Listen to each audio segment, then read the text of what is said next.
परीक्षित के जन्म की कथा महाभारत के युद्ध के समय की है। जब द्रौपदी को इस बात की जानकारी मिली कि अश्वत्थामा ने उसके 5 बेटों की हत्या कर दी है, तो उसने अनशन करने की ठान ली। द्रौपदी ने प्रण लिया कि वह अपना अनशन तभी तोड़ेगी जब तक कि अश्वत्थामा के सिर पर लगी मणि उसे नहीं मिल जाती। जब अर्जुन को इसकी जानकारी मिली तो वे अश्वत्थामा से युद्ध करने निकल गए। दोनों के बीच भयंकर युद्ध शुरू हो गया। अर्जुन को मौत के घाट उतारने के लिए अश्वत्थामा ने अपना ब्रह्मास्त्र निकाला। यह देखकर अर्जुन ने भी अपना बचाव करने के लिए ब्रह्मास्त्र का प्रयोग किया। तभी वहां नारद और ऋषि व्यास पहुंचे और उन्होंने ब्रह्मास्त्र का इस्तेमाल करने से मना किया। इसके बाद अर्जुन ने अपना ब्रह्मास्त्र वापस कर लिया, लेकिन अश्वत्थामा ने ऐसा नहीं किया। दरअसल अश्वत्थामा 5 पांडवों के कुल को नष्ट करना चाहता था, इसलिए उसने अपने ब्रह्मास्त्र की दिशा बदलकर अभिमन्यु की पत्नी, जो कि गर्भवती थी, उसकी ओर कर दिया।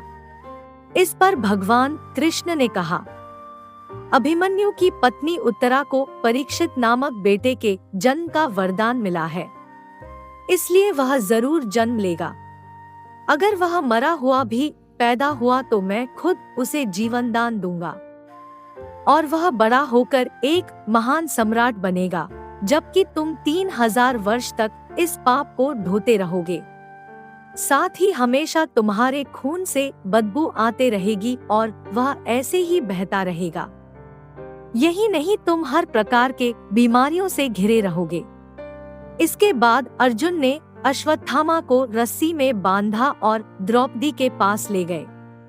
अश्वत्थामा की हालत देखकर द्रौपदी को दया आ गई और उसने अर्जुन से उसे छोड़ने की अपील की, मगर भगवान कृष्ण ने ऐसा नहीं होने दिया और उन्होंने अर्जुन को आदेश दिया कि उसके सिर से मणि निकाल ले और द्रौपदी को दे दे।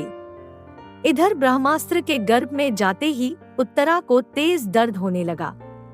यह देख भगवान कृष्ण ने अपना छोटा रूप धारण किया और उत्तरा के गर्भ में दाखिल हो गए। कृष्ण का छोटा रूप एक अंगूठे के बराबर ही था। वे शंख, चक्र, गदा और पद्म सब कुछ धारण किए हुए थे। उत्तरा के गर्भ में अश्वत्थामा द्वारा छोड़े गए ब्रह्मास्त्र की ताक को शांत कर रहे थे।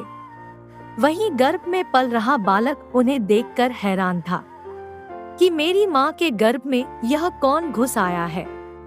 कुछ समय बाद उत्तरा ने अपने बच्चे को जन्म दिया, लेकिन वह मृत पैदा हुआ।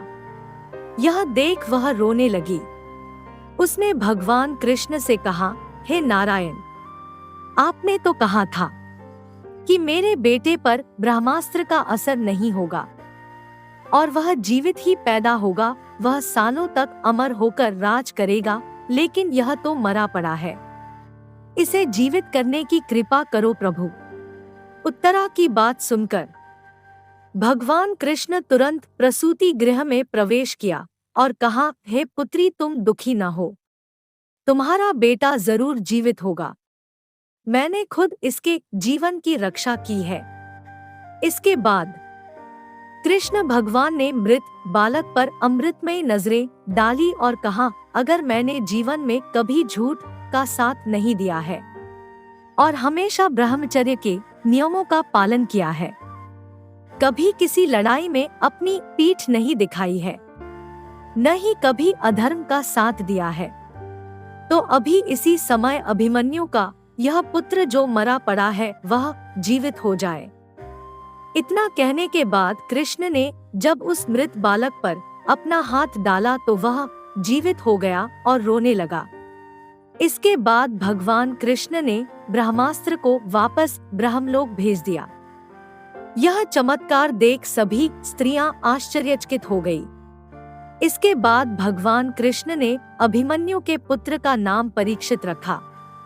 इसके पीछे का कारण था कि वह बालक कुरुकुल के नाश होने पर जन्मा था।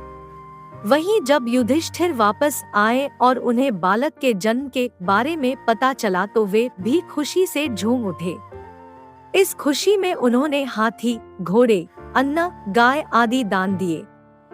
इसके बाद उन्होंने ज्योतिष को बुलाया और बच्चे के भविष्य की जानकारी ली। इस पर ज्योतिषी ने कहा, यह बालक प्रभु श्री कृष्ण का भक्त कहलाएगा।